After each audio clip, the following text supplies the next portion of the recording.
안녕하십니까. 2017년도 국가직 7급 하반기 추가 채용입니다.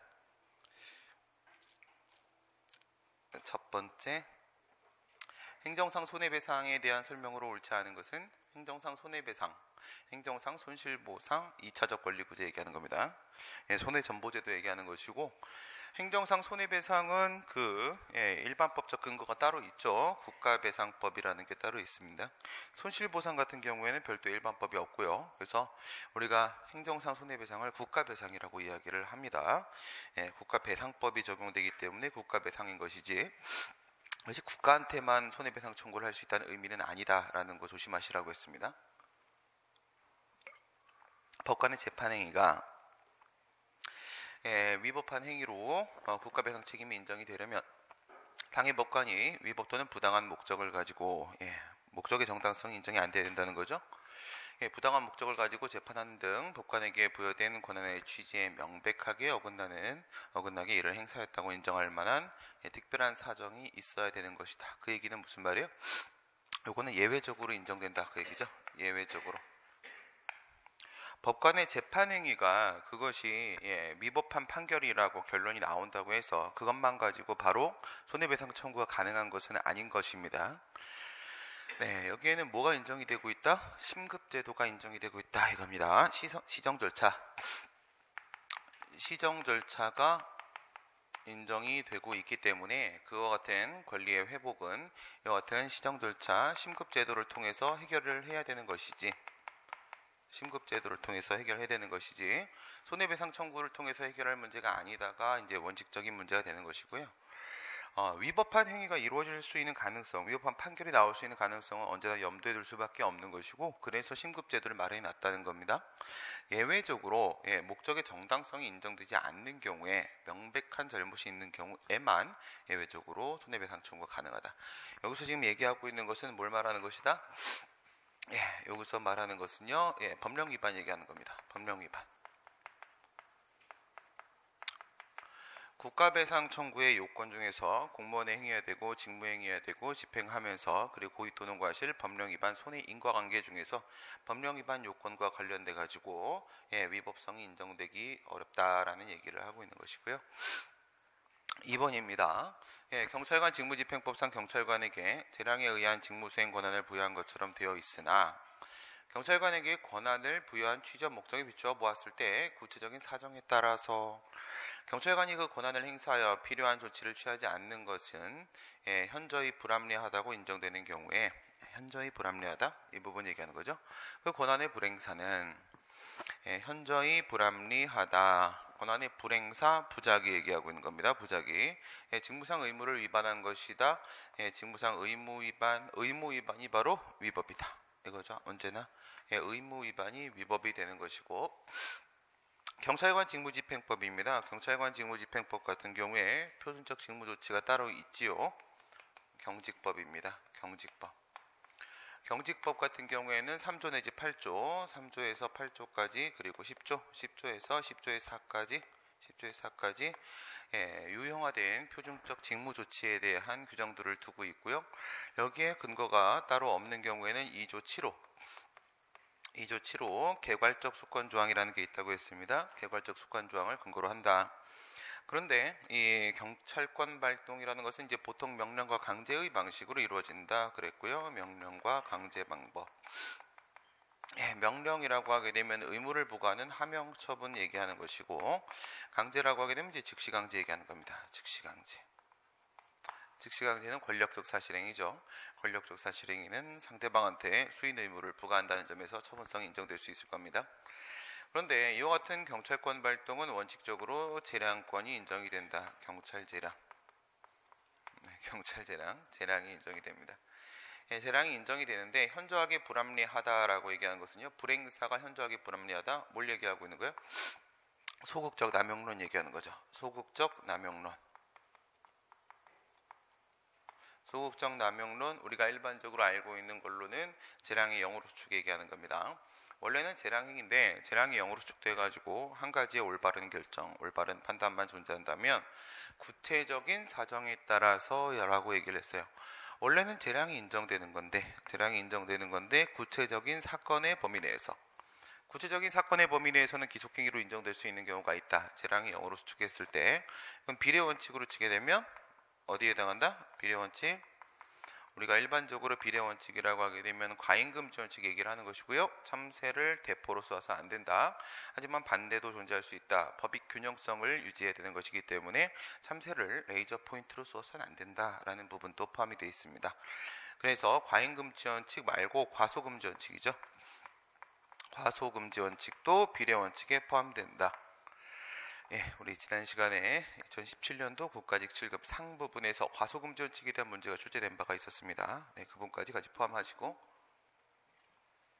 이 과소금지원칙에 따라서 소극적 남용로 논의가 나올 수 있고요. 우리가 알고 있는 재량이 0으로 수축입니다.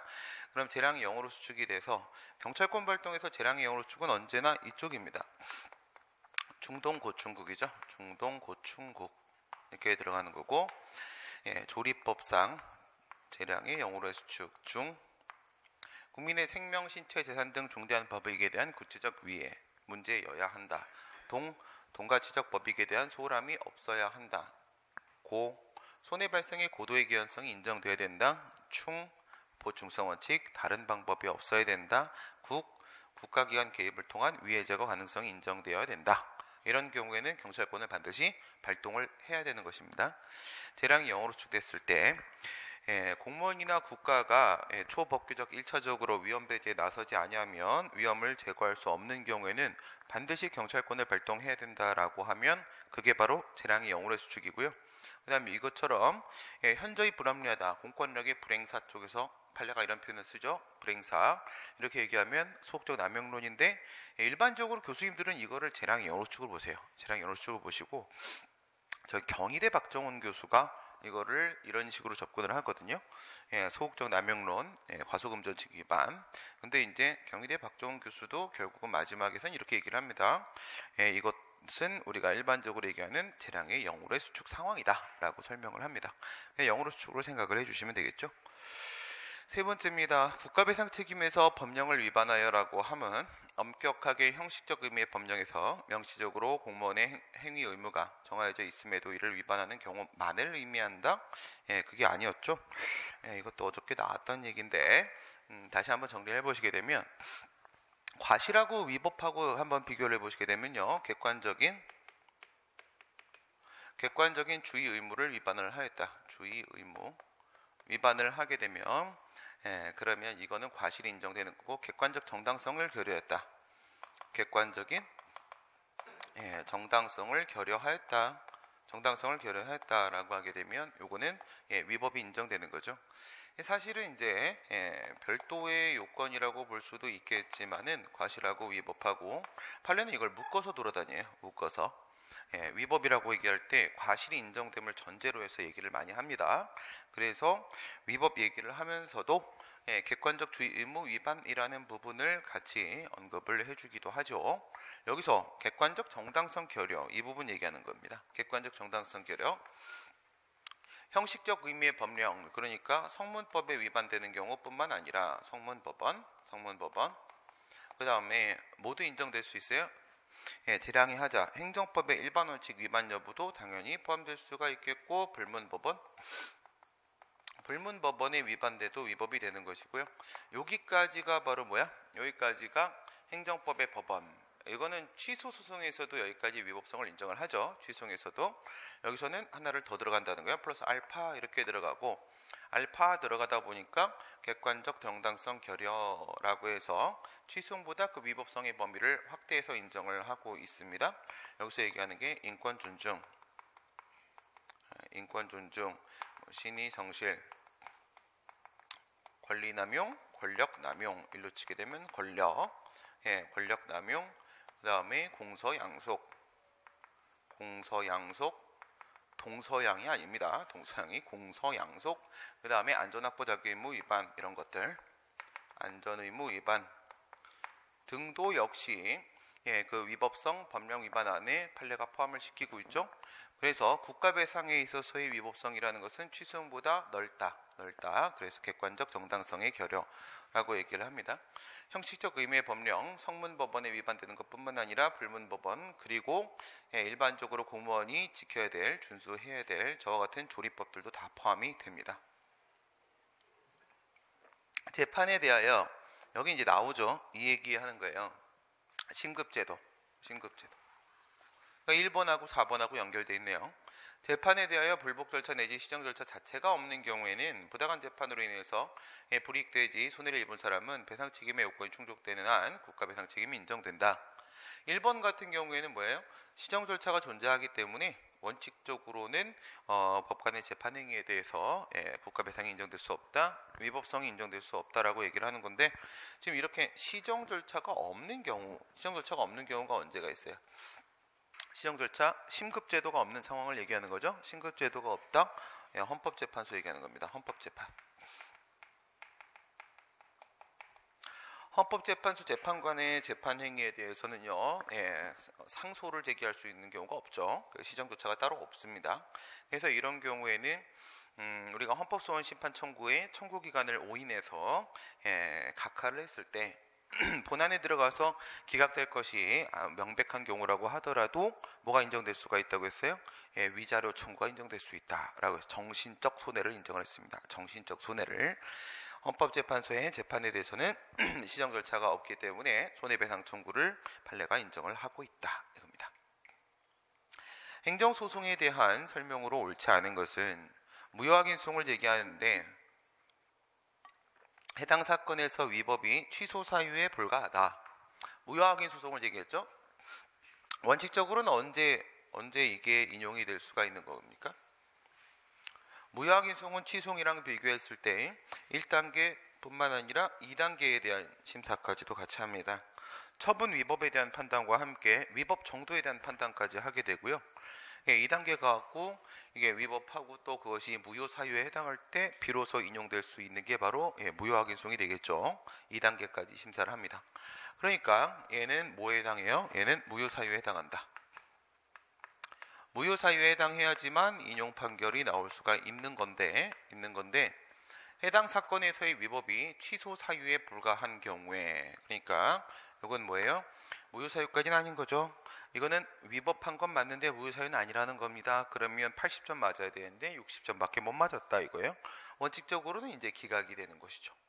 그런데 법원은 취소의 요건을 충족한 경우에 라고 했는데 사실은 요걸로만 되는 건 아닙니다. 이렇게 치면은 옳지 않은 것은 1번도 포함됩니다. 사실은 엄밀하게 보면 그렇긴 한데 여기서 취소의 요건을 갖추지 못했다, 갖추었다, 이건 무슨 얘기하는 거냐면 취소의 요건을 충족한 경우, 그러니까 충족하지 못했다면 어떻게 된다는 거야? 그럴 땐 기각할 수밖에 없다는 거예요. 그렇죠? 만약에 충족하지 못했다면 if not, 그러면 기각 이렇게 들어간단 말이에요. 기각 이렇게 돼야 되는 건데 요건을 충족하였다. 여기서 말하는 건 행정심판 전치주의하고 제소기간 얘기하는 거죠. 전치주의,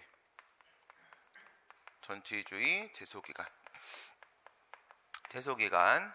무효확인 소송과 취소에 있어서의 소송 요건의 차이점은 행정심판 전치주의가 적용되는가 아니면 제소기간이 적용되는가 부분에서 차이가 발생할 수가 있습니다. 이걸 갖추었다면 인용 판결 내릴 수도 있다. 뭘 내릴 수도 있다? 취소 판결을 내릴 수도 있다. 이거 취소 판결을. 근데 여기서 원래 판례는 한마디 더 하죠. 뭐라고 했냐면 취소를 구하지 않는다. 취소를 구하지 않는다는 명시적인 의사표시가 없었다면 이라는 부분이 추가가 됩니다. 무효확인 소송을 제기하면서 나는 취소를 구하지 않습니다 라고 하면은 취소 사유에 불과했을 때 취소 판결을 해줄 수가 없습니다. 구하지 않는다고 했으니까 이 부분도 같이 기억을 해 놓으셔야 됩니다. 이렇게 취소를 구하지 않는다 그러면 취소송으로 가정적 판단 생각을 해봤을 때 소송 요건을 갖추고 있다고 하더라도 기각 판결할 수밖에 없습니다. 기각 판결할 수밖에. 이 부분 같이 기억하시고요. 취소를 구하지 않는다. 그러면 여기서 인용 판결을 내릴 수 있는 이유는 뭐라고 했어요? 소변경이죠. 소변경. 소의 변경이 가능하다 이겁니다. 소의 변경이. 무슨 소송을 무슨 소송으로 바꾸는 것이다. 무효확인 소송을 취소송으로 바꾸는 것이다 이거예요. 무효확인 소송을 구소, 신소, 소송을 이렇게 바꿀 때 이쪽이 이제 무효확인 소송, 무효소송이 되는 것이고 이쪽이 취소소송 이렇게 되는 겁니다. 소외 변경이라고 했을 때 어느 쪽이 적법해야 되죠? 이쪽이 적법해야 되는 거죠. 원래는 별소로 따로 소송을 제기해야 되는 상황이기 때문에 취소이 적법하게 제기될 수 있을 때 소외 변경도 가능한 겁니다. 그러다 보니까 지금 이쪽 취소이라는 가정적 판단을 했을 때 그랬을 때 소송 요건을 갖추고 있어야 된다라는 얘기를 지금 하고 있는 것이고요. 그럼 이건 소변경 신청하면 받아주거든요. 허가 결정이 나옵니다. 그러면 소변경을 해서 뭐로 넘어가면 취소로 넘어가게 되면 거기 가서 취소 판결 나올 거예요. 나올 거기 때문에 굳이 소변경이라는 소모적인 절차를 거칠 것 없이 여기서 그냥 바로 취소 판결 내리겠다라고 얘기를 한 것이고, 대는 소를 포함한다라는 논법을 얘기하는 거죠. 대가 소를 포함을 합니다. 대는 소를 포함한다라고 했을 때 무효 확인을 구하는 취지에는 취소를 구하는 취지가 포함되어 있다. 거부 처분의 취소를 구하는 취지에는 부작위의 위법 확인을 구하는 취지가 포함되어 있다. 그리고 소의 병합, 소병합을 청구하는 취지에는 소의 변경을 신청하는 취지가 포함되어 있다 해서 이 부분 얘기하는 겁니다. 이 부분. 그래서 무효 확인을 구하는 취지에는 취소를 구한 취지가 포함되어 있다는 얘기를 하고 있고요. 행정청이 금전 부과 처분을 한 후에 감액 처분을 한 경우에 감액되고 남은 부분이 위법하다고 다투고자 할 때는 감액 처분 자체를 항고송의 대상으로 삼아야 된다.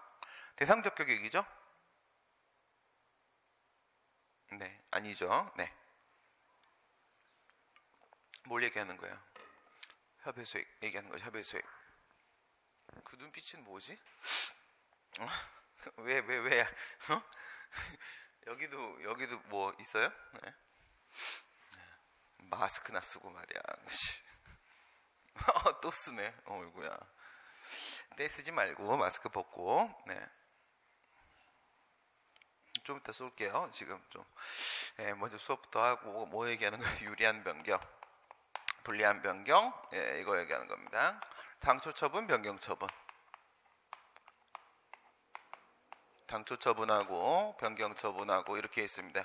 우선 지금 여기서 얘기하는 거는 뭐냐면 행정심판의 재결은 포함이 안 돼 있습니다. 처분청이 지금 처분을 변경을 한 상황이에요. 처음에 처분을 하고 1차 처분, 그 다음에 2차 처분으로 변경 처분 이렇게 한 건데 그 중에서 지금 이게 금전 문제로 들어갔어요. 금전 문제로 들어가게 되면 우리가 이런 걸 뭐라고 불러? 경정처분이라고 하죠. 경정처분. 유리하게 변경되었다. 금전 문제로 들어가게 되면 감액경정 얘기하는 거고요. 감액경정. 그 다음에 불리하게 변경됐다라고 하게 되면요. 증액경정 얘기하게 되겠죠. 이렇게 했을 때 어떻게 되는 거냐? 얘는 역흡수되는 거고 얘는 흡수되는 것이고 이렇게 얘기하죠. 얘가 이쪽으로 이렇게 역흡수됩니다. 역흡수가 되고 얘는 이쪽으로 이렇게 흡수가 된다.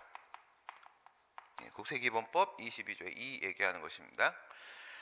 원칙적으로는 유리하게 변경되면요. 역흡수설이 원칙이고 예외가 뭐예요? 예외가 흡수설입니다. 예외가 흡수설. 그 다음에 불리하게 변경되면 병존설이 원칙이고 예외가 흡수설입니다. 예외가 흡수설. 무슨 얘기 이해가 돼요? 네. 이해가 안 되죠. 그럼 뭐. 그러니까 얘는 원칙이라는 거야. 얘는 원칙이라는 거야. 얘는 예외라는 거야. 이게 예외라는 거야. 그러면 원래 얘는 원칙이 뭐야? 얘는 불리하게 변경되면 원칙은 병존설입니다. 병존설. 목 찢어져. 왜 그래? 아파? 나도 아픈데. 병원 갈까? 진짜 오늘 힘든가 보다. 큰일 났다. 원칙이 병존설이야.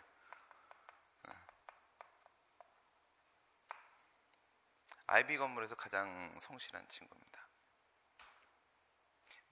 너네는 불성실하고, 응? 수업에 한 번도 빠진 적이 없어. 한 번도. 병존설. 이거 뭐 얘기하는 거야? 0시부터 8시까지 영업 시간 제한을 했어요. 영업 시간 제한. 0시부터 8시. 그 다음에 8시부터 10시까지. 롯데마트 사건이죠. 8시부터 10시까지 이렇게 해서 영업시간 제한을 확대를 했습니다. 이런 경우에는 병존설이 적용되고요. 이게 흡수가 아니야. 흡수가 0시 8시가 0시 10시로 흡수되는 게 아니라 0시 8시에다가 8시 10시가 더해지는 거야. 병존설이 되는 거야. 그래서 이럴 때는 무슨 송을 쟤네 좀 어떻게 좀 해봐요. 둘이서 계속 손가락 빨고 있어. 똑같이. 진짜 미치겠네 진짜. 둘 다 이러고 있어. 뭐야 이게. 애기야? 저녁이어서 그렇죠. 많이 힘듭니까? 여기다 소송을 제기하라고. 알겠어? 여기다가 소송을 제기하라고. 0시 8시에다 소송을 제기하라. 알았어? 0시 8시에 소송을 제기하면 어떻게 돼? 이게 제거가 되지? 제거가 되면은 얘가 침몰해. 침몰하면 위에 있는 애도 같이 침몰해 죽는 거예요. 같이 8시 10시도 같이 죽는 겁니다. 병존설에 따르게 되면 당초 처분 여기다 소송을 이렇게 제기를 하게 돼요. 이게 원칙입니다. 원칙이고 얘는 국세기본법 22조의 2 때문에 얘가 예외적으로 흡수되는 거야. 흡수. 그러니까 어떻게 되는 거냐면 얘가 1,000만 원, 2,000만 원, 2,000만 원을 부과했다가 1,000만 원으로 바꿨다. 그러면 처음에 부과됐던 과세처분이 1,000만 원 상태로 남아있는 거예요. 남아있는 거. 이걸 뭐라 불러? 변경된 내용의 당초처분 이렇게 부르게 되죠. 그 다음에 얘 같은 경우에 얘는 1,000만 원 부과했다가 2,000만 원 바꿨다. 그러면 이거를 따로 묶고 들어오는 경우도 있었지요. 뭘 얘기하는 겁니까? 이거는 새로운 과세 표준에 따라서 독립된 아예 새로운 처분입니다. 아예 새로운 처분이에요. 그 지난번에 얘기했던 건 이쪽에 뭐 하자가 있어도 절차상 하자가 있다고 하더라도 아예 새로운 처분이기 때문에 그 하자가 일로 승계되는 건 아니다. 뭐 이런 얘기도 나왔었잖아. 그치? 아예 새로운 처분입니다. 아예 새로운 처분. 그럼 얘는 예외가 뭐예요? 유리하게 변경되었을 때 얘는 예외가 뭐야? 예외가 흡수설. 흡수됩니다. 흡수. 예외. 이건 뭐 얘기예요? 공정거래법에 따라서 자진신고자, 조사 협조자에 대해서는 과징금을 처음에 2,000만 원을 부과했다가 얘가 자진신고했으니까 1,000만 원을 감액해 줄 수 있어. 감액해 주게 되면은 처음에 나온 이제 2,000만 원이 가행정행위, 그 다음에 나중에 있는 1,000만 원이 바로 종행정행위 이렇게 돼서 그럴 땐 흡수되죠. 흡수. 가행정행위는 종행정으로 흡수됩니다. 사전 결정이든 부분허가든 가행정이든 간에 단계적 행정 결정은 최종적 결정이 나오면 그쪽으로 흡수되는 것은 당연한 현상이겠죠. 취소의 대상인 처분은 행정청에 관한 구체적 사실화는 법 집행행위이므로 불특정 다수인을 대상으로 하여 반복적으로 적용되는 일반적 추상적 규율은 원칙적으로 처분이 아니다. 너무 당연한 얘기를 해요. 할 말이 없네. 구체적 사실, 구체적 사건성이 인정돼야 된다. 지금 그 얘기를 한 것이고요. 불특정 다수인이라고 얘기했죠. 이거는 뭐예요? 일반성. 특정인 또는 특정 집단을 대상으로 하는 개별적 규율이라고 하게 되면 개별적 규율은 언제나 구체적 규율이거든요. 그래서 우선 여기서 일반성을 언급을 한 거예요. 만약에 개별적 규율이면은 별도로 구체적 사건성 인정 안 돼도 구체적 사건 인정이 돼버리거든요. 그래서 일반성으로 앞에다 한 포석 깔고 뒤쪽에 모두 나와서 추상성에 대한 얘기도 같이 나온 거죠. 일반적 추상적 규율은 행정입법입니다. 행정입법이지 처분이 아닌 것이다. 이거야. 처분이 아닌 것이다. 상대방이 있는 행정처분에 대하여 행정심판을 거치지 아니하고 바로 취소를 제기하는 경우에 처분이 있음을 안날이란 통지나 공고, 기타의 방법으로 상해 처분이 있었다는 사실을 현실적으로 안날을 말하는 것이다. 되게 중요한 말들이 많이 나오네요. 있었다라는 부분 좀 조심을 해주시고요. 상대방이 있다라고 얘기를 했죠. 상대방이 있다. 그 얘기는 개별처분이다. 개별처분. 일반 처분이 아니다 이거죠. 불특정 다수인을 대상으로 하는 일반 처분은 상대방이 있을 리가 없는 것이고요. 그 다음에 만약에 일반 처분이라고 하게 되면 요게 깨지잖아요. 요게 현실적으로 몰라도 안날이에요. CF 일반 처분. 일반 처분은 상대방이 없이 불특정 다수인을 대상으로 하기 때문에 고시나 공고의 방법으로 처분을 할 수밖에 없지요. 없고 우리 판례에 따르게 되면은 뭐라고 얘기합니까? 너네 판례 말고요. 우리 쪽 판례. 우리 판례에 따르게 되면은 일반 처분 같은 경우에는 그 고시의 효력이 발생한 날, 즉 처분의 효력이 발생한 날 일률적으로 얘네들은 안날로 의지한다. 일률적으로 안날로 의지한다라고 했습니다. 현실적으로 알 것을 요구하는 게 아닙니다. 그냥 안 걸로 다 의지를 해버리게 됩니다. 그래서 일반 처분하고 지금 비교를 하고 있는 겁니다. 상대방이 있는 처분, 개별 처분 얘기를 하고 있는 것이고요. 그 다음에 있었다라는 것은요, 무엇을 알아야 된다? 존재를 알아야 된다. 처분의 존재를 알아야 되는 것이지 뭐를 아는 게 아니다. 처분의 내용을 아는 게 아니다. 처분의 내용을 알아야 되는 것이 아니라 처분이 위법이라는 사실을 알아야 되는 게 아니다. 처분이 위법하다는 것을 알아야 되는 것이 아니라 존재를 알고 있으면 되는 것이다. 그 다음에 있었다라는 얘기는 안날은 언제나 있을 날보다 뒤에 있다는 얘기인 겁니다. 과거형이라는 얘기예요.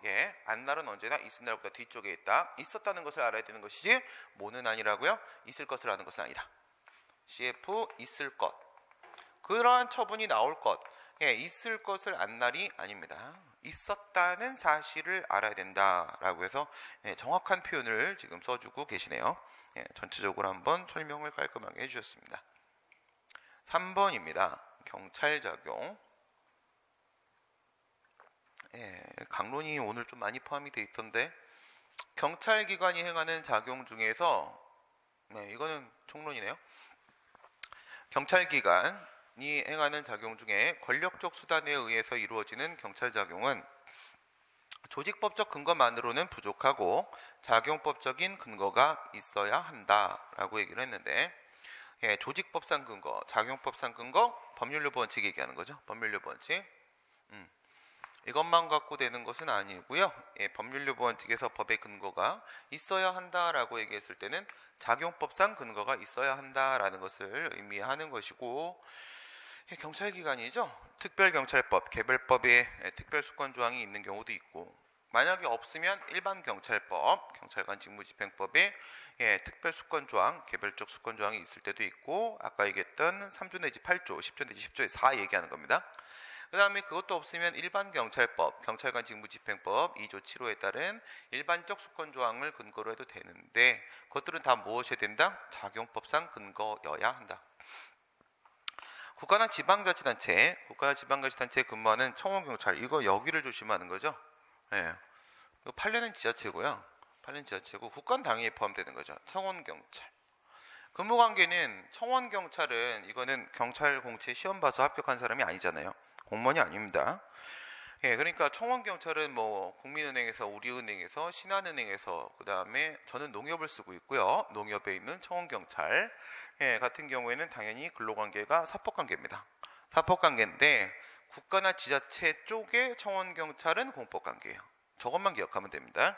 청원경찰은 원래는 사법관계인데 국가나 지방자치단체에서 계약을 맺고 근무하는 청원경찰은 이건 공법관계.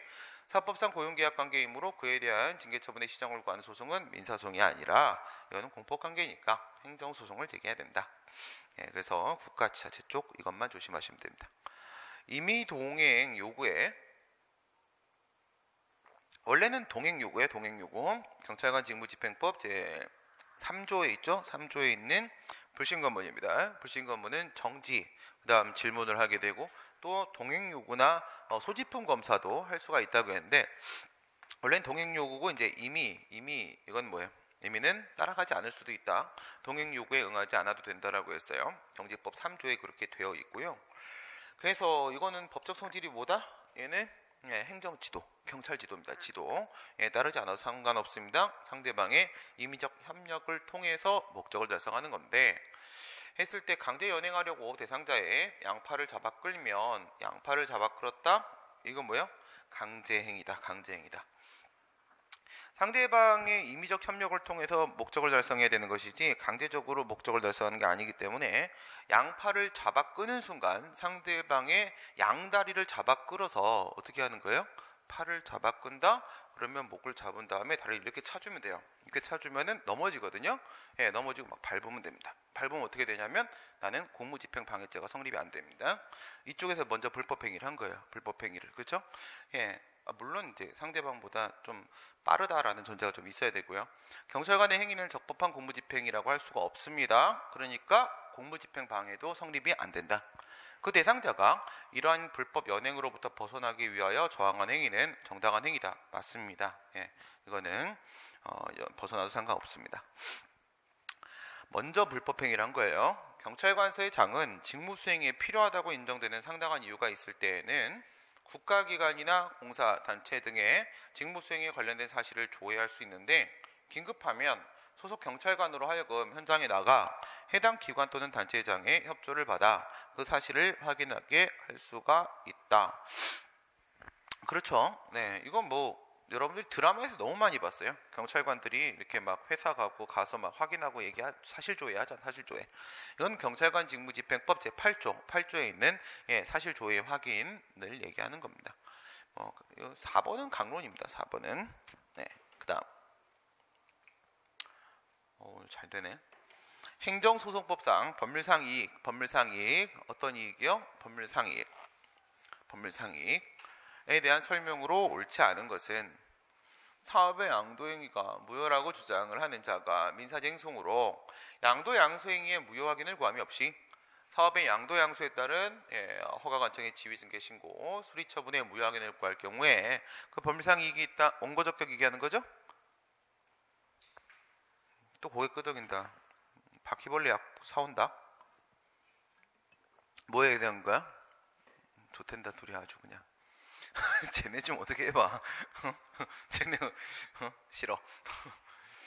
협의소익 그치? 협의소익이죠. 협의소익이 있다. 그러니까 사법관계에서 민사소송으로 양도계약 체결이 무효라는 것을 확인받지 않고 바로 행정소송으로 수리처분에 대한 무효확인소송을 제기한다고 하더라도 이쪽에서 재판을 할 수가 있다는 거예요. 만약에 여기서 양도계약 체결 민사소송으로 무효확인을 받지 않고 가면 100% 기각 이러면 협의소익이 없는 거예요. 무조건 항고소송을 먼저 제기했을 때 바로 기각될 상황이다. 그러면 협의소익이 없다고 봐야 되는데 그렇지 않다는 겁니다. 그렇지 않다.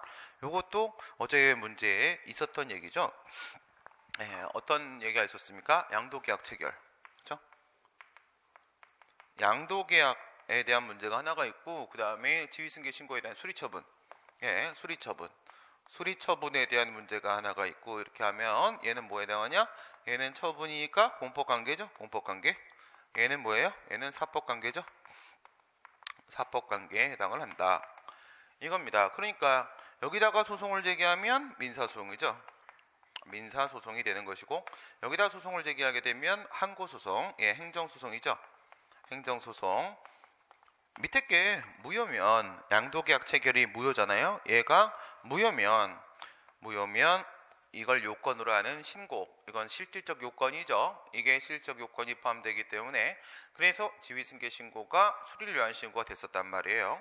그러면 여기서 수리처분, 이건 준법률 행위적 행정행위로서의 수리죠. 얘도 무효가 된단 말이에요. 얘도 무효가 된다. 밑에 있는 양도계약 체결이 무효면 위에 것도 요건을 완전히 흠결한 거기 때문에 무효거든요. 무효가 되니까 밑에도 무효확인 소송, 위에도 무효확인 소송입니다. 얘도 뭐라고? 얘는 민사소송으로서 확인소송, 무효확인 소송이고 얘는 항고소송으로서 무효확인 소송을 이렇게 제기하게 되는데 말이지. 어떤 말이지? 제기하게 되는데 말이지. 그런데 여기서 얘는 뭐야? 행정법원이죠. 이 행정법원이 모두 할 수 있어요. 이것도 심사할 수 있다. 이거야. 사법관계에 대한 얘도 이거를 할 수가 있다. 이 부분에 대한 판단을 내릴 수가 있다는 겁니다. 만약 얘가 사법관계에 대한 판단 내릴 수가 없고요. 여기서 이거 무효임을 확인받지 않고 가면 유효한 양도계약 체결이 있다라고 보게 되고 그래서 이게 무조건 기각이 되고 그럴 거라면 위에 있는 항고소송, 무효확인 소송은 협의의 소용이 없다 라고 봐야 될 거지만 그게 아니라 행정법원은 사법관계에 대한 심사를 할 수가 있습니다. 채석허가를 받은 자로부터 영업 양수 후에 명의변경 신고 이전에 명의변경 신고 위에 거랑 똑같은 거죠. 지위승계 신고 또이 호의가 계속되면 둘리.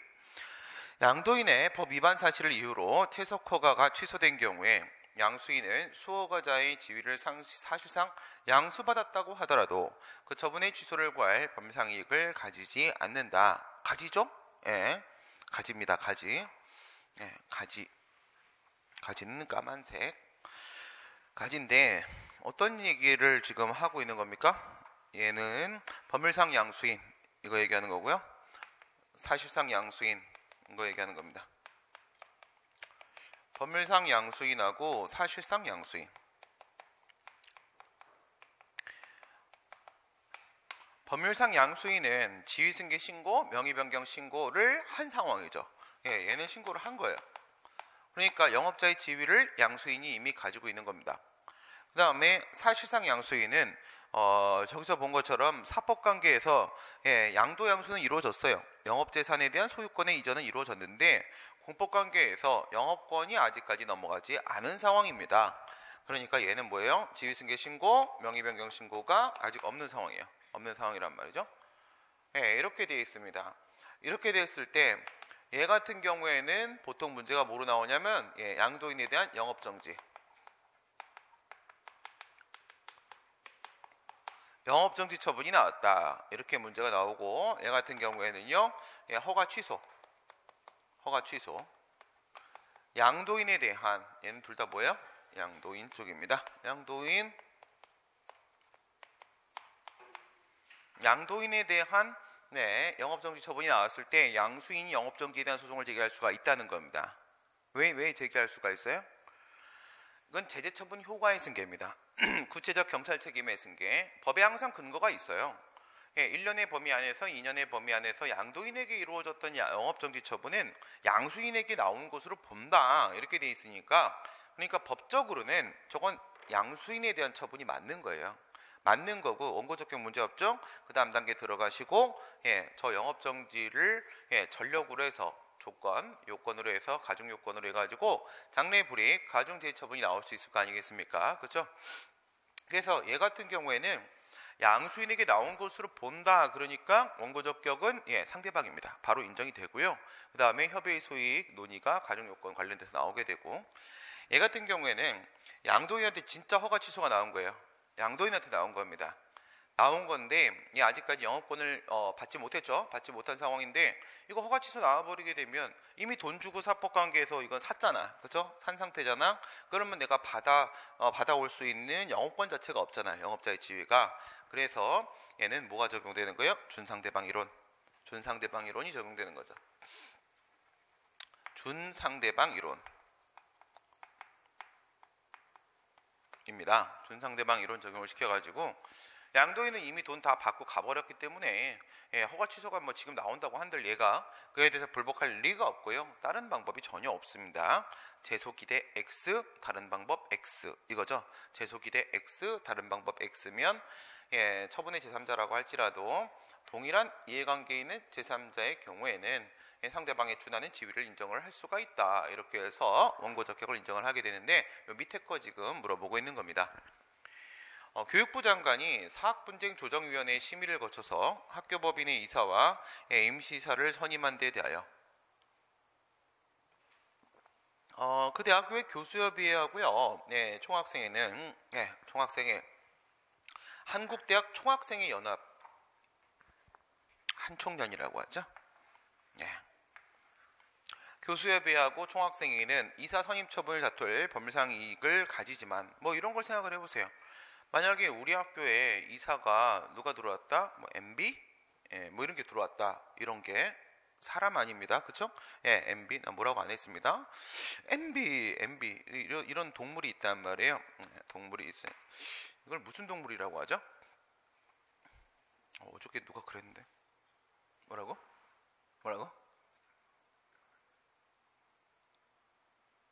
메가바이트래.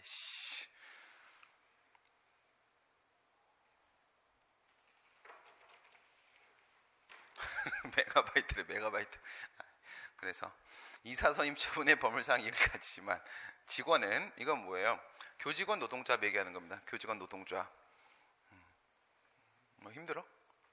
괜찮아? 빨리 해? 알았어. 마스크 써. 직원으로 구성된 노동조합은 법률상 이익을 가지지 않는다. 그렇죠? 왜 그래요?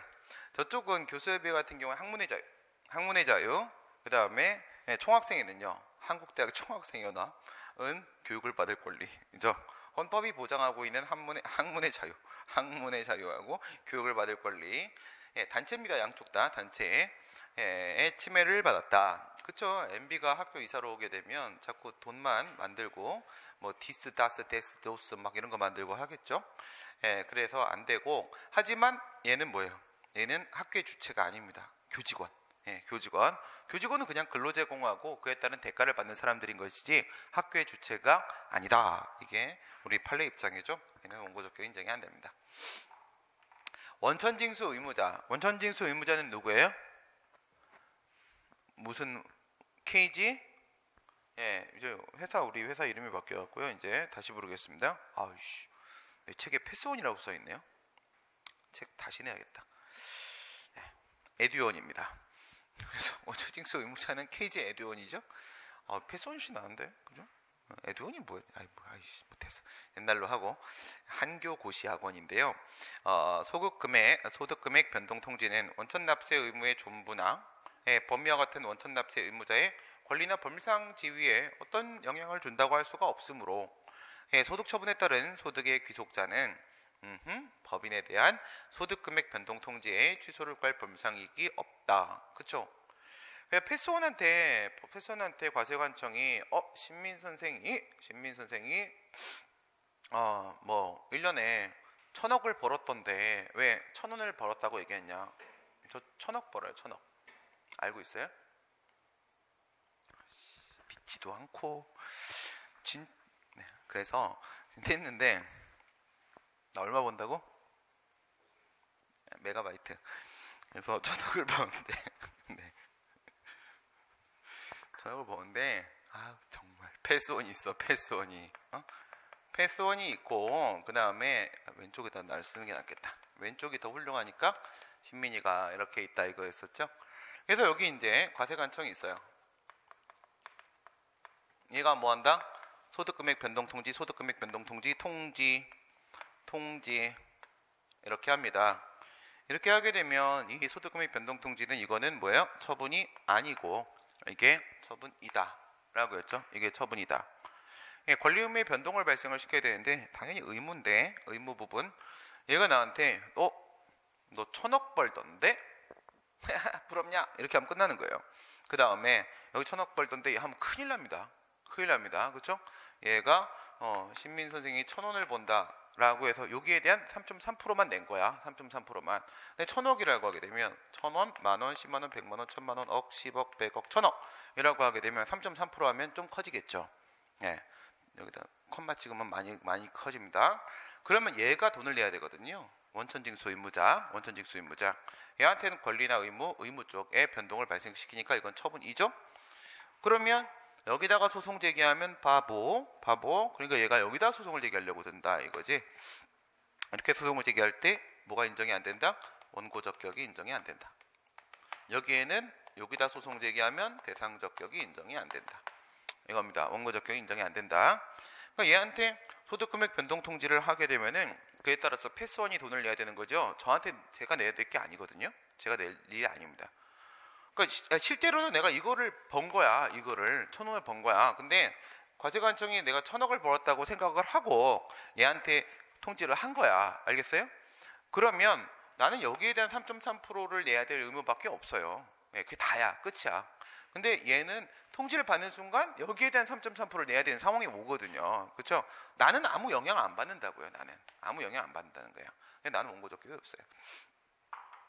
됐습니다. 패스 망해 저러면.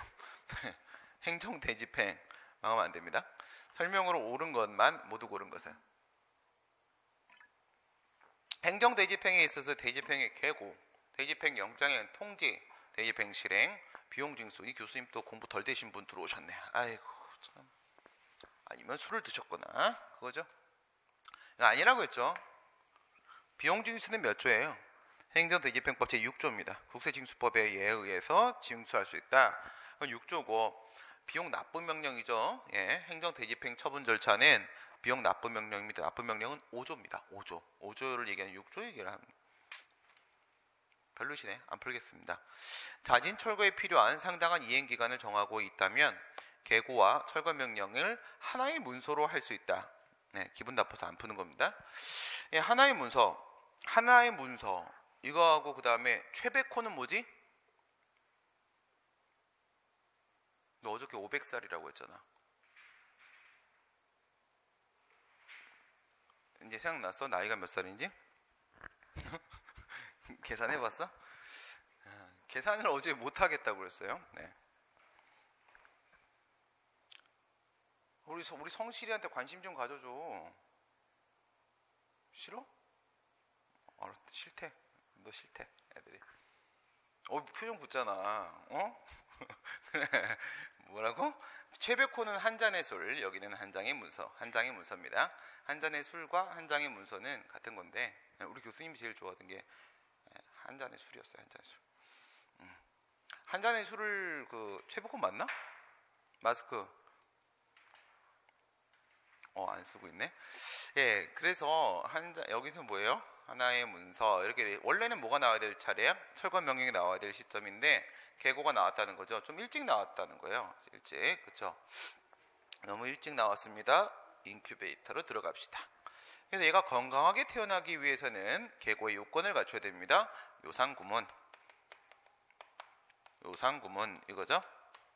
아주 계고장은 아주 개 같아가지고 요상한 구문으로 되어 있다 이거였습니다. 행정대집행의 요건을 충족을 해야 되고 상당한 기간을 보장을 해줘야 되며 그 대집행의 내용 등을 구체적으로 특정해주고 문서로 이루어져야 된다. 그 다음에 뭐예요? 요? 예, 공작보형 이거죠. 공작보형. 예, 아주 공작처럼 아름다운 보형입니다. 보형. 네, 아주 아름답죠. 예, 이렇게 되어 있는데 이건 계고의 요건입니다. 이건 계고의 요건이 되는 것이고 얘는 대집행, 대집행의 요건이 되는 거죠. 예, 하나의 문서로 하려면 원래는 철거명이 나와야 될 시점이니까 판례가 어디를 찍은 거야? 요걸 찍은 겁니다. 판례가 이거 되게 좋아하거든요. 요상구문 중에서 상당한 기간을 보장을 해야 된다라는 얘기를 판례가 자주 하죠. 뭐 이거 다 얘기할 때도 있어요. 다 얘기할 때도. 네, 마음이 좀 풀려서 다시 기억 보겠습니다. 1년의 절차 중에 대집행 계고와 대집행 영장에 의한 통지간에는 하자의 승계가 인정이 되나 대집행 계고와 비용 기분이 다시 나빠서 못 풀겠습니다. 저러시냐? 너무하시네. 그쵸? 철거 명령 이렇게 나왔죠. 철거 명령이 나오고 그 다음에 의무를 불이행했다. 계고 확정 비용, 계고 확정 실행 비용 이렇게 갈 거 아니겠습니까? 그죠? 이렇게 간다. 이렇게 가면은 국민의 입장에서는 이걸 뭐라고 생각을 하냐면 또 이런 거 보면 기분 나쁘죠? 용산 철거 막 떠오르고 네. 아주 가하고 그냥 다 죽여버리고 싶죠? 네. 그래갖고 쓰레 같은 새끼들 사형을 시켜야 돼. 아주 그냥 사형을 새끼들. 그죠? 네. 이렇게 되면 있잖아 사형을 시켜야 돼요. 우리나라 사형을 집행하지 않은 지 몇 년째야? 이 지는 붙여쓰기야 띄어쓰기야? 무슨 나이부터 계산해? 이거는 상대방이 봤을 때는 하나의 행정작용으로 보여져요. 하나의 행정작용으로. 예. 그냥 다 한 놈 새끼로 보여주죠. MB 메가바이트 이렇게 보면 그 똘마니들 확 한 방에 한 100명 한 번에 달려들어도 내가 다 이길 수 있을 것 같아. 애들 딱 얼굴 딱 보니까 병신 새끼라고 써 있어요. 그죠? 누가? 메가바이트 친구들. 그치? 메가바이트. 아주 그냥 메가바이트로 그냥. 그래서 하나로 보니까 자기들끼리 승계가 되죠. 결론 내리게 되면 이렇게 되는 거야. 어떻게 돼? 다 처분입니다. 하명, 통지, 권력적 사실행위, 수인 하명, 급부하명 다 처분이죠. 이렇게 했을 때 얘하고 사이에서는 하자승계 안 되죠. 얘하고 사이에서 하자승계 안 되죠. 얘하고 사이에서는 하자승계 안 되고 얘하고 사이에서는 하자승계가 안 됩니다. 하지만 얘하고 사이에서는 하자승계가 되죠. 얘하고 사이에서는 하자승계가 되고요. 얘하고 사이에서는 하자승계가 됩니다. 또 가르쳐 드릴까요? 되게 많이 가르쳐 드릴게요.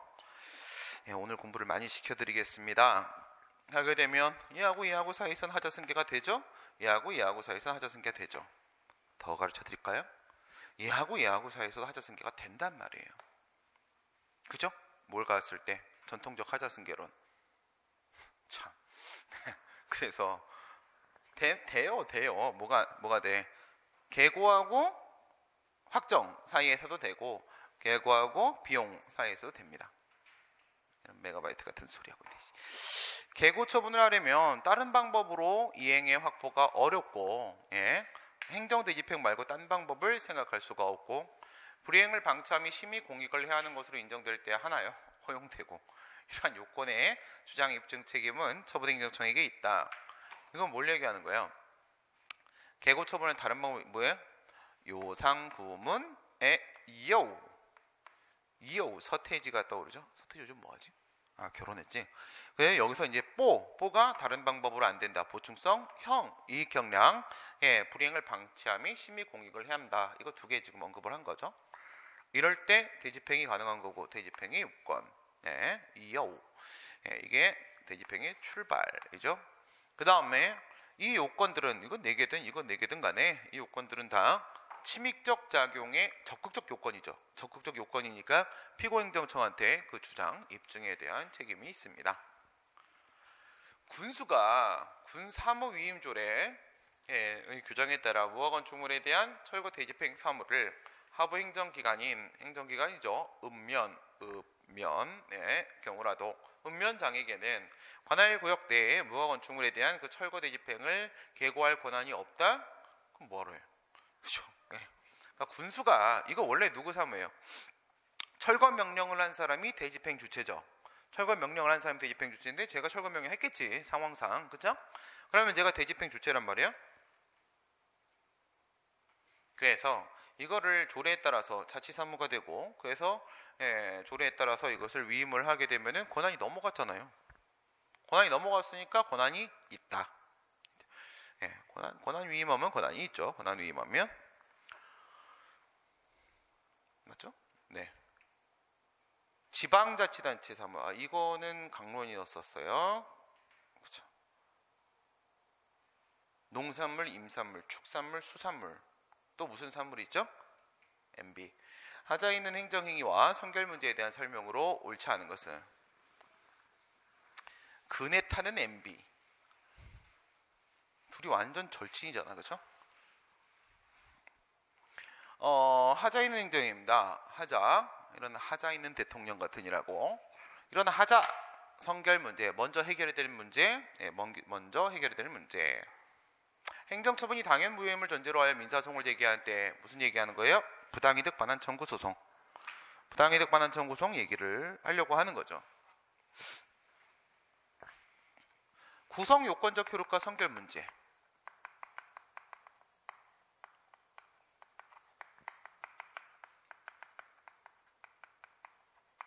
글씨 되게 못 쓴다.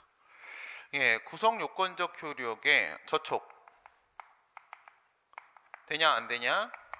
저촉되면 권한 없는 기관, 다른 국가기관, 권한 없는 법원, 취소권이 없다는 거죠. 취소권.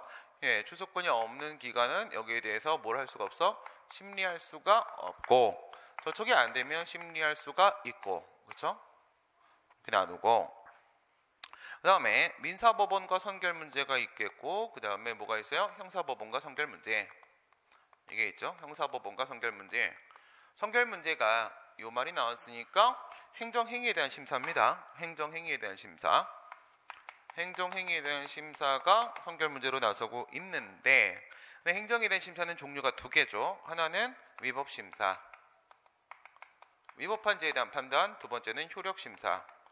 효력이 있는지에 대한 판단. 이렇게 나누게 되면은 뭐였어요? 왼쪽 같은 경우에는 국가배상. 밑에는요, 부당이득 반환 청구 소송. 오른쪽은요, 시정명령 위반죄, 시정명령. 그 다음에 밑에는요, 무허가 영업, 무면허 운전. 이런 거 얘기하는 거죠. 그렇죠? 무허가 죄. 이렇게 하면 4글자 맞췄다. 무허가 죄. 무허가 영업, 무면허 운전. 이런 거. 도로교통법 위반죄, 식품위생법 위반죄. 이런 거 얘기를 하는 겁니다. 했을 때 심사가 가능한 건 뭐예요?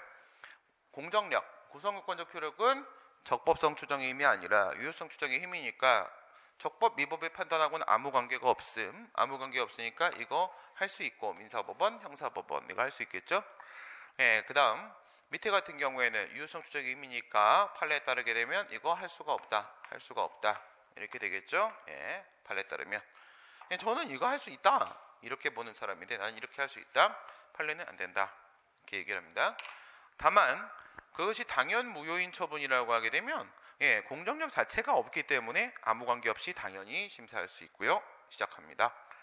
행정처분이 당연 무효임을 전제로 하여 민사소송을 제기한 때 부당이득 반환 청구, 효력심사죠. 선결 문제가 그 행정처분이 당연 무효인지 여부가 선결 문제이므로 법원에 이를 심사하여 그 행정처분의 하자가 당연 무효라고 인정되는 경우에는 이를 전제로 하여 판단할 수 있습니다. 그 다음에 그건 왜 그런 거야? 구성 요건적 효력이 아예 없으니까. 하지만 하자가 단순 취소 사유에 그칠 때에는 취소 사유다. 법원은 그 효력을 부인할 수 없다? 예, 할 수 없습니다. 할 수 없습니다. 행정청의 조치명령, 시정명령 얘기하는 거죠. 위반할 명령 위반죄로 예, 기소된 사안에서 해당 조치명령이 당연 무효인 경우에 하나여 예, 형사법원의 그 위법성을 판단하여 죄의 성립 여부를 결정할 수 있다? 아니죠. 이건 뭐예요? 저 조치명령이 위법이면 범죄가 성립이 안 되거든요. 범죄가 바로 성립이 안 돼 버리니까 이럴 때는 뭘 판단해야 되냐? 행정행위의 위법심사를 해야 되는 거야. 위법심사를. 그러니까 당연 무효인 경우하고 관계가 없습니다. 예, 취소 사유라고 하더라도 예, 충분히 구성요건적 효력과 관계없이 그에 대한 심사를 할 수가 있고요. 영업허가 취소 처분의 취소를 구하는 소송에서 취소 판결을 받은 경우에 예, 해당 영업허가 취소 처분은 처분 시에 소급하여 효력을 잃게 되므로 취소가 그렇게 많아. 다시 천천히. 영업허가 취소 처분. 취소 소송에서 취소 판결을 받았다. 취소의 취소가 이루어져서 영업허가가 살아났죠? 해당 영업허가 취소 처분은 처분 시에 소급하여 효력을 잃게 되므로 그래서 취소 판결, 확정 판결은 예, 형성력이 인정되고 형성력에는 당연하게 형성효와 소급효가 인정이 되는 거죠. 그 영업허가 취소 처분 이후에 영업행위는 무허가용을 볼 수 없다? 맞네요. 그렇죠? 네. 처음부터 영업허가 취소 처분은 없었던 게 되는 거니까, 네. 그러니까 허가 처분이 살아난 거니까, 네. 그러니까 무허가 영업이 아니지요. 행정처분의 취소를 구하는 취소송에서, 이 교수님 별로다. 네. 느낌이 별로 안 좋으신 분인데요. 네. 행정처분의 취소를 구하는 행정소송이라고 표현해야 돼요. 취소를 구한 취소송 저렇게 되면 중복된 거잖아. 그렇죠? 처분의 취소를 선결 문제로 하는 부당이득 반환 청구가 병합된 경우에 그 청구의 인용을 위해서는 소송 절차에서 판결에 의해서 당해 처분이 취소되면 충분하고 그 처분의 취소가 확정돼야 될 필요는 없다. 그렇죠? 원래는 어떻게 해야 되는 거라고요? 원래는 먼저 과온합법 금원 반환 청구 사건이죠. 그랬을 때 원래는 먼저 취소송을 제기해서 부가처분의 효력을 아예 제거를 시키고 확정 판결을 받아내고 그 다음에 부당이득 반환 청구송을 제기하고 순서를 잡아주는 게 맞겠지만은 예, 행정소송법 제10조에 따르게 되면 병합에 뭐가 들어갔어요? 배당상표 재개, 배당상표 재개. 예. 메가바이트는 현대에서 배운 게 나쁜 짓만 배운 것 같아요. 그렇죠? 예, 기술 엄청 들어갔더만 그 피하는 게 슉슉슉. 제주도에 있지, 외국에 있지, 여기 다스데스댐 다 있지, 그렇지? 네. 아유, 사탄. 나쁜 짓을 그렇게 잘 배우면 정말 네, 훌륭하네요. 손해배상, 부당이득, 원상회복, 표리관계, 처분 N 재결, 그 다음에 단계적인 처분, 단계 처분. 여기 뭐가 들어가 있냐? 부당이득이 들어가 있죠, 부당이득이. 그래서 주된 청구로서의 취소송하고 관련 청구로서의 뭐가? 부당이득. 반환 청구가 병합을 시킬 수가 있다라고 지금 행정소송법 10조에서 말을 하고 있는 것은 정상적으로 하면 병합하면 이거 무조건 기각이잖아요. 부당이득이. 그렇죠? 왜? 취소 확정 판결이 아직 안 나왔으니까 예, 처분의 효력이 아직 있는 거니까 법률상 원인이 있는 거니까 부당이득 성립이 안 되는 거니까. 그러면 이거 왜 넣어놓냐 이거지. 왜 넣어놓냐. 그러면 입법과오가 되겠죠. 그렇기 때문에 행정소송법 제10조 입법 취지를 고려했을 때 예, 이와 같이 봐야 된다. 확정되지 않아도 예, 부당이득이 인용될 수가 있다. 행정의 효력에 대한 설명으로 옳은 것만을 모두 고른 것은 불가변력. 예, 불가변력은 무슨 효력이에요? 이거는 실체적 효력이죠. 실체적 효력. 불가, 쟁력. 절차적 효력하고 비교를 하셔야 되는 겁니다. 불가쟁력은 뭘 막는 거냐? 쟁송 취소를 막는 겁니다. 취소 재결, 취소 판결. 불가변력은 뭘 막는 겁니까? 이거는 직권 취소를 막는 겁니다. 실체적 효력. 모든 행정이 공통되는 것이 아니라 행정심판이 재결 등과 같이 예외적이고 특별한 경우에 처분청 등 행정청에 대한 구속으로 인정되는 실체적 효력입니다. 실체적 효력.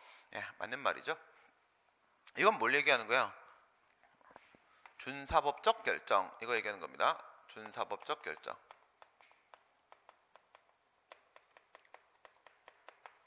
그러니까 판결을 손바닥 뒤집듯이 뒤집을 수 없는 거랑 마찬가지로 사법적 결정은 역시 불가변력이 인정되기 때문에 뒤집을 수가 없습니다. 뭐 당사자 심판도 그렇다고 했고요. 처분으로서의 재결 얘기하는 거죠. 그것뿐만 아니라 어떤 것도 있어요.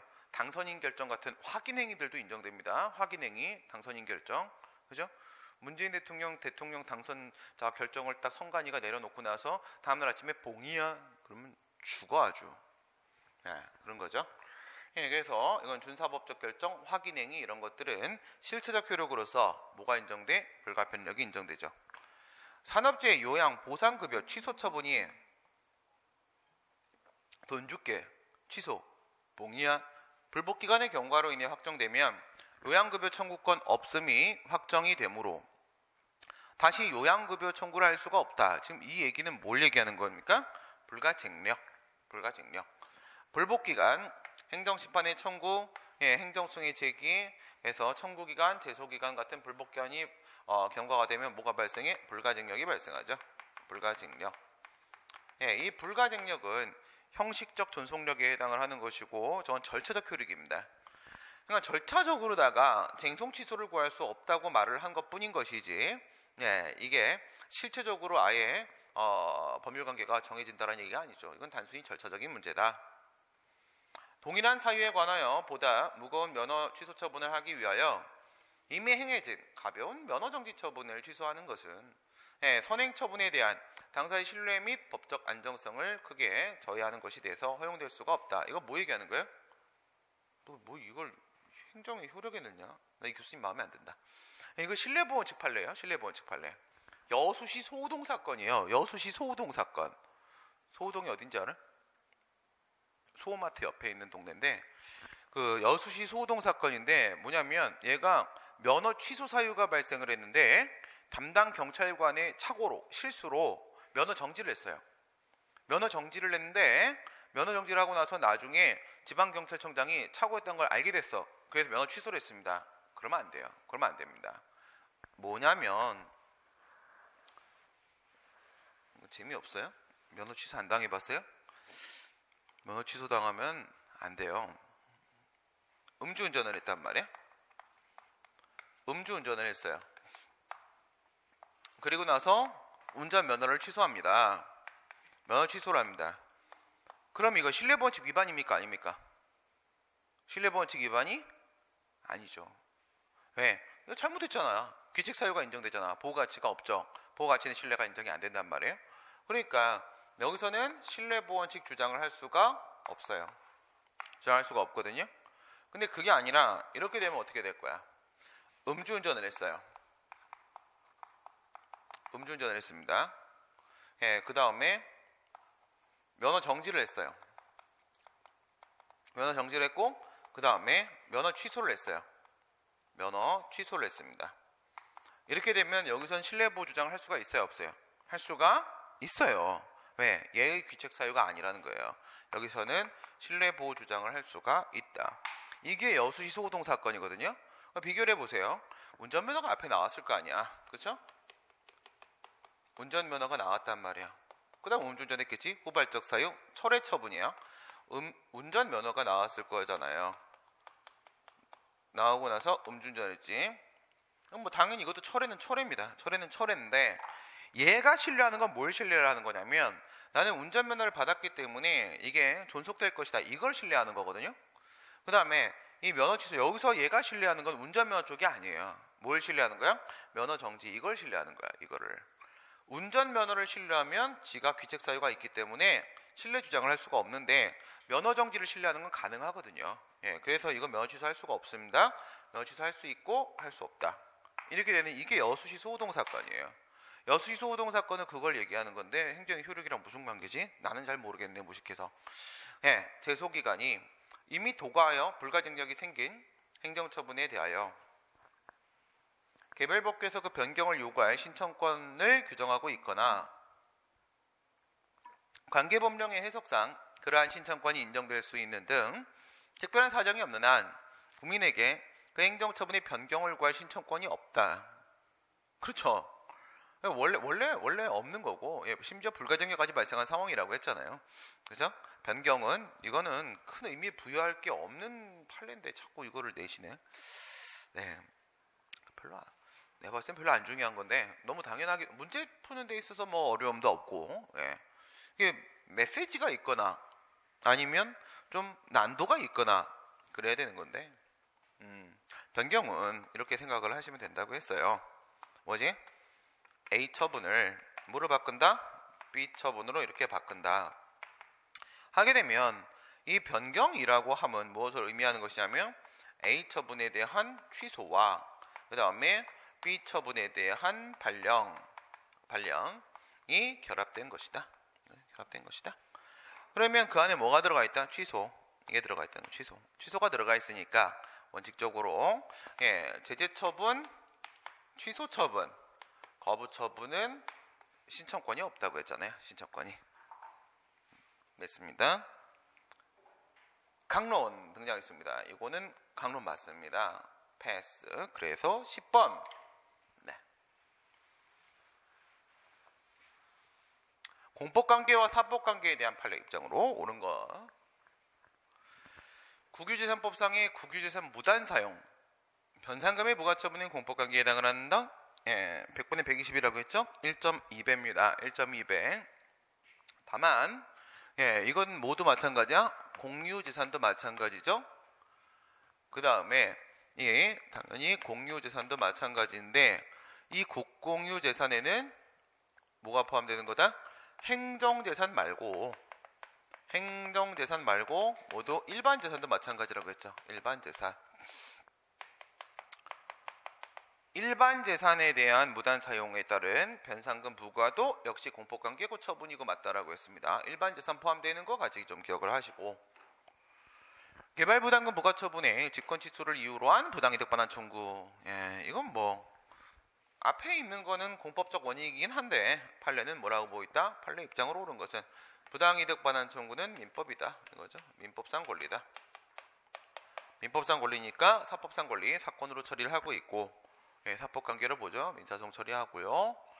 그 다음에 귀속재산 처리법에 의한 귀속재산의 매각행위 당연히 뭐 귀속재산 처리법이 공법이니까 공법관계 되는 것이고, 그 다음에 도시 및 주거환경정비법상의 주택 재건축 정비 사업조합, 뭐 이렇게 길어. 재건축조합. 수립한 관리처분 계획안에 대한 조합총회 결의. 이거는 어디서부터 출발을 시키는 거예요? 관리처분 계획안이죠. 관리처분 계획안. 이게 기본행위죠. 기본행위가 되는 거고, 관리처분 계획에 대한 인가, 그게 항상 인가가 되는 것이죠. 했을 때 요거 요거 바로 앞에는 사업시행 계획에 대한 인가가 있고, 그 앞에는 조합 설립 인가가 있죠. 조합 설립 인가를 받았을 때부터 공법관계 시작되니까 이건 공법관계고, 여기에 대해서 내가 소송을 제기하려면 무슨 말이냐? 인가가 나오기 전 상태에서 불복을 할 때는 당사자 소송을 제기해야 되는 거죠. 당사자 소송을. 인가가 나온 다음에는 관리처분 계획 처분에 대한 항고 소송을 제기를 해야 되는 것이고, 이건 당사자 소송 대상이죠. 당사자 소송. 사법관계가 아니라 공법관계에 해당을 한다. 이겁니다. 네, 오늘 여기까지 하도록 하겠습니다. 수고하셨습니다.